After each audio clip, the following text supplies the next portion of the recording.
প্রায় 2 কাছাকাছি হয়ে গেছিল। আমি 2 মাসে অনেকটা মানে আল্লাহর রহমতে এখন একদম লেভেলে। আসসালামু আলাইকুম ওয়া রাহমাতুল্লাহি ওয়া বারাকাতুহু। সম্মানিত দেশবাসী, আমি cancer specialist doctor SM. Sarwar.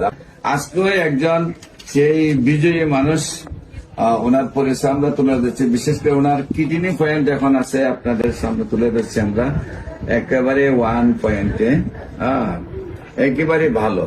আমরা শুনবো ওনার সেই সুস্থতার গল্প, উনি কিভাবে অসুস্থ হয়েছিলেন এবং কিভাবে সুস্থ হয়েছে।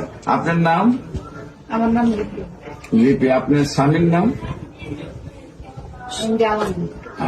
আর হলো আপনার পিতার নাম? আপনার আম্মুর নাম? দেলোয়ার। আপনার বাসা কোথায়? মহাখালী। আপনার পেশায়? মহাখালী ক্যান্সার হসপিটালে আপনি সিনিয়র নার্স হিসাবে আছেন। আচ্ছা, আপনি কিভাবে প্রথম ডাক্তারের শরণাপন্ন, যেহেতু আপনি নিজেই মেডিকেল স্টাফ, কিভাবে ডাক্তারের শরণাপন্ন কেন হলেন, তারপর কি কি টেস্ট করলেন, কি সমস্যা হলো এবং কি অবস্থায় আছেন একটু দেশবাসীর উদ্দেশ্যে বলেন।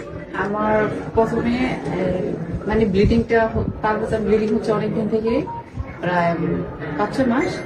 তখন আমি ডাক্তারের কাছে যাই, ডাক্তারের কাছে গেলে পরে আলট্রা দেয়, টিবিএস দেয়, এগুলো দেওয়ার পরে টেস্ট করলাম, পরে ম্যাডামের কাছে গেলাম, তো ট্যাবলেট দিল, দেওয়ার পরে খেয়ে মানে হচ্ছে না, মানে ব্লিডিং